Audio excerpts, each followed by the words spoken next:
Ер нь тогтолцооны авилгын эсрэг иргэн ганцаараа тэмцвэл хүч тэнцвэрийн ялагдалд ороод одоо иргэн ган очирш ингэж хохирж байна гэдэг саяны илтгэл харууллаа. Тэгэхээр бид нэр эвлэлтэнд нэгдэх эрх байгаа. Хүний эрхийн төлөө, аль нэг намын төлөө биш. Энэ тогтолцооны авилгыг нураахын төлөө эвлэлтэнд нэгдэж болно.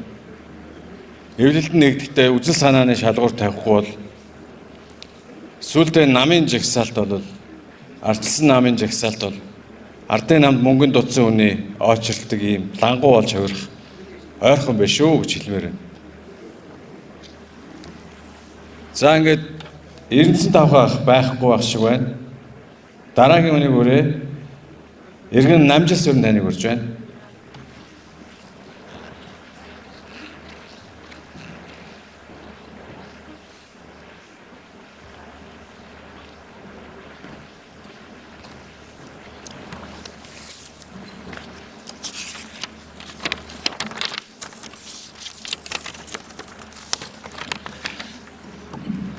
За, та бүхэндээ энэ өдрийн мэндийг хүргье.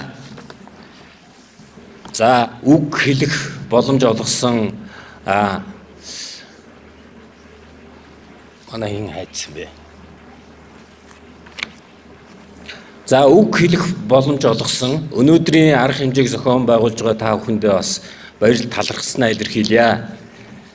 Хүндэт зочдоо, эрхэм оролцогчдоо, өнөөдөр бидний ярилцах гол сэдэв бол хүн бүрт төрөлхөөс заяагдсан хамгийн үнд зүйл хүний эрх, түүний дундаас хамгийн үндсэн эрх болох амьд явах эрх юм аа.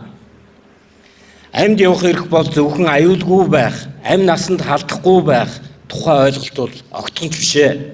Энэ нь хүнд нэр төртэй, шударга, эрх тэгш орчинд амьдрах эрхтэй гэсэн үг.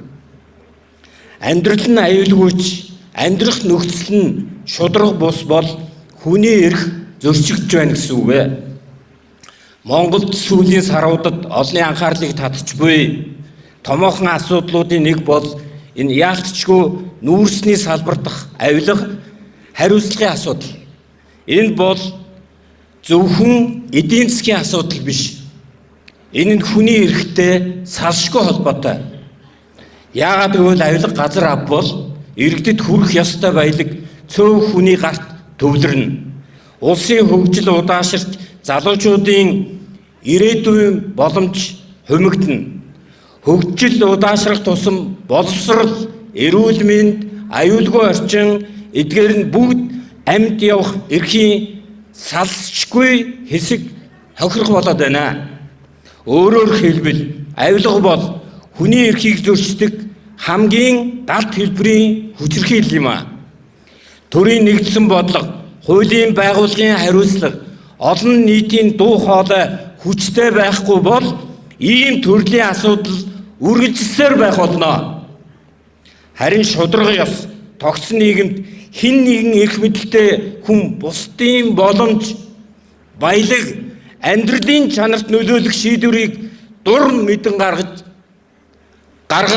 боломжгүй. Хүний эрхийг хамгаална гэдэг нь зөвхөн тэмдэглэлт өдөр ярьдаг сэдэв биш ээ. Зөвхөн хуульчдын ажил биш ээ. Зөвхөн төрийн хариуцлагч биш юм. Энэ бол бид бүхэн өдөр бүр шаардлагатай үе дуурч шударга ёсыг нэхэж зөвийг хамгаалах үйлдэлүүдийн нийлбэр юм аа. Амьд явах эрх гэдэг бол зөвхөн амь нас хамгаалагдах тухай ойлголт огтхонч биш ээ. Энэ бол эрүүл, шударга, авилгагүй орчинд амьдрах эрхийг хэлээд байгаа маа.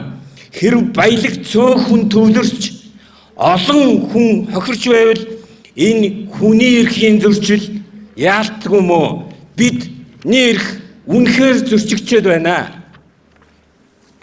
Иймээс өнөөдөр та бүхэнд би нэг уриалга дэвшүүлье гэж энэ арга хэмжээнд оролцохыг хүссэн. Шударга нийгмийг хамгаалах нь хүний эрхийг хамгаалж буй хамгийн том алхам юм. Бид авилгыг үл тэвчих, үнэн мэдээллийг дэмжих, шударга ёсны төлөө дуурч чаддаг иргэн байх ёстой. Учир нь хүний эрхийг хамгаалах хэрэглэл бидний дуу хоолой, бидний сонголт, бидний хариуцлагаас эхэлдэг. Ингээд эцэст нь хэлэхэд амьд явах эрх бол зөвхөн амьд үлдэх эрх бишээ. Шударга амьдрах эрхийг хэлээд байгаамаа. Тиймээс бид бүгд энэ эрхийг хамгаалахын төлөө залуучууд, ахмадууд та бүхнийг тэнцхийг хүсэж байна. Баярлалаа.